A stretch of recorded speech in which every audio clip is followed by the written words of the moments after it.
Hey everybody, welcome back to my Let's Play of Pokemon+Nobunaga's Ambition. Today, we are going to take on Hideyoshi! He is the ruler of the Flame Nation, the Bashao leader, and with our partner, Oichi! Oh, she's so kawaii. We need to take him down. Oh! You think you've got what it takes? Come on! That's the great thing about this game.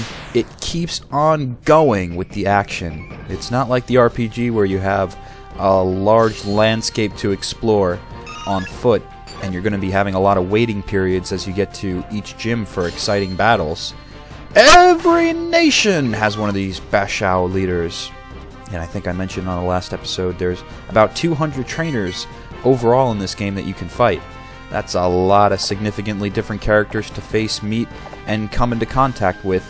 And since it's all about battles, you better believe it's going to be intense. I don't know how to get rid of those flames, so yeah, great walkthrough there. I don't even know how to get rid of these things. So I'm just going to wait my turn and see if I could maybe wait it out. Perhaps it's a timed event when these flame things go down, and then Eevee will be close to the present. Because if possible, I'd like to go and grab every present on the map. If I don't end up dead. That's the only thing. If I waste moves or separate the team. What's this thing? Oh! Why'd that go down? Did I do that? I hope I didn't do that, because if I was the one controlling it, I totally just wasted a select. But if you focus too heavily on getting the items that are found on the map, you'll be in danger of separating your team, and sometimes that's not good when you're fighting multiple opponents.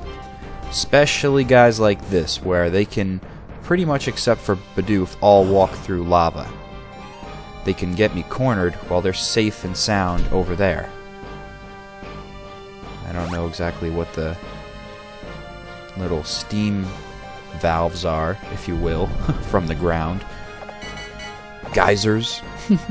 But I don't think they're going to be much of a problem. See, the problem with reading in Japanese when you don't know it at all and you're just trying to figure out the game is you're not sure what the environmental hazards and helpers are. I don't know if that's something that's going to teleport us. It probably is, now that I think about it. Or if it's something that's just going to burn us with steam. Okay, so apparently that axe-looking thing is how you'd use items. It's funny, with this Let's Play, it's not only in a language I don't understand, but it's a blind run.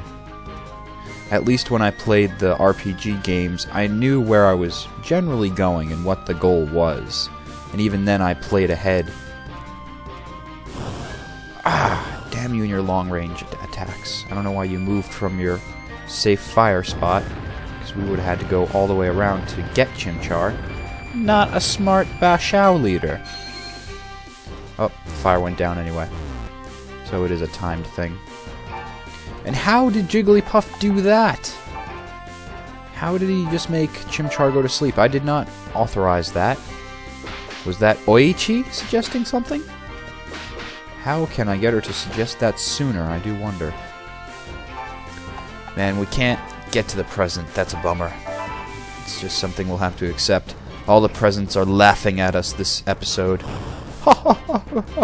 We're on the other side of the fire, and you don't have one fire member on your team. I think it's cool how they have a little sprite of the trainer pop out before that Pokemon goes. See, there's mine. And Oichi pops out for Jigglypuff. And it's cool that they level down the camera so you're more on the Pokemon's plane. It's really something I was always thinking about since Crystal, actually.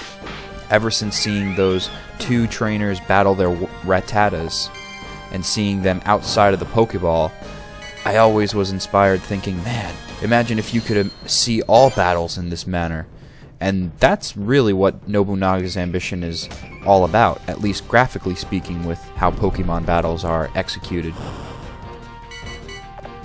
Okay, so fire goes on and off.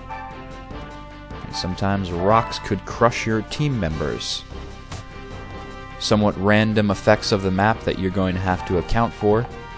And that's how it makes it different each time. Some people might wonder, why would I pick up a game that's just kind of a elaborate Pokemon chess game that isn't really going to morph if I play it multiple times?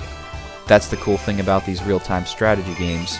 Oftentimes, your opponent won't even use the same strategy as he did before, and also you have to account for surprises along the field. Those will happen. Yep, that's right, you gotta fork over your land. Sorry, your threatening attempts towards my nation did not work. Oh, and Oichi is very, very happy. And who is this guy? Oh, dum-ba-da. He's got hair like a mane of a lion. I was gonna say he's got a hairdo, but that's more than a do. That's overkill. That's a don't. I don't know what is he challenging us? Oh, that's a save. Okay. Anytime you see a little Eevee like this jumping up and down, so adorable, that's a save. You know, it's pretty interesting how Eevee and the Umbreon evolution, or not the Umbreon is an evolution, but Umbreon and Espeon were specifically in Colosseum on the GameCube, but you had the option of getting an Eevee in Gale of Darkness. It seems when there's any Pokemon game that has a different story from the main RPG with the 3 starters going to collect badges and beating the Elite Four and the evil team that inhabits that region, it often gives you Eevee or one of its evolutions to start out with. I wonder if that's because they want you to be more engrossed in the story, and Eevee kind of has most options, more customization if you would, without being customization in evolution. Because evolution says a lot about people, what kind of Pokemon those who raise their team up to be, that also indicates something about a person. So if you don't have the option to choose your starter that is your style, you could work towards the evolution. And especially if it's hard to get. I don't know how I'm going to get Umbreon in this game, going to work for it, but Leafeon and Glaceon are also options here too. So Eevee is the hero of customization and making this new story a personal experience. It builds ties with trainers much more succinctly. Sorry. I mean, with Espeon and Umbreon back in Colosseum, they were kind of your only members for quite a while. And I don't know how long we're going to be hightailing it around with just Jigglypuff, but my Eevee better evolve or we should get some trainer to join us. In fact, I believe this guy might be one of those people. One of the kinds of trainers that will actually join your party once you defeat him.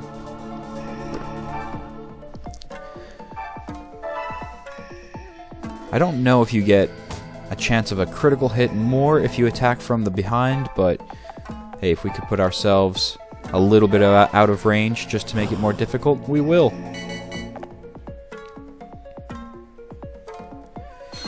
The layout of this game is pretty swift too.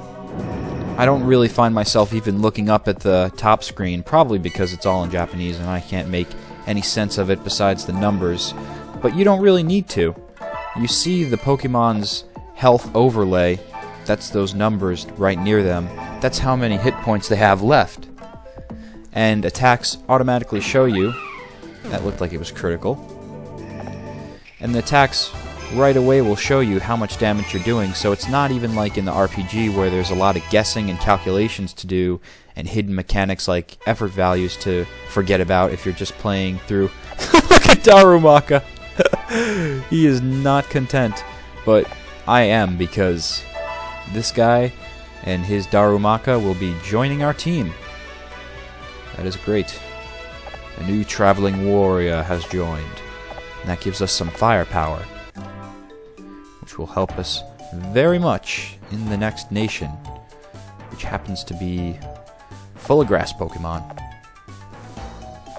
I think this guy must be from our nation, because this guy too, we saw him in the very beginning, and he didn't run off with the fire punks once we defeated them, so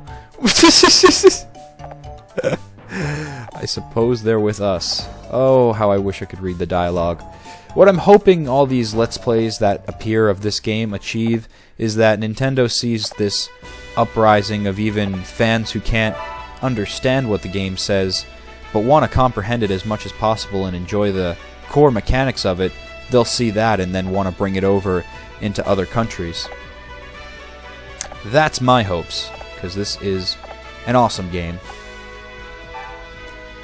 And in the next episode, we take on the Grass Nation.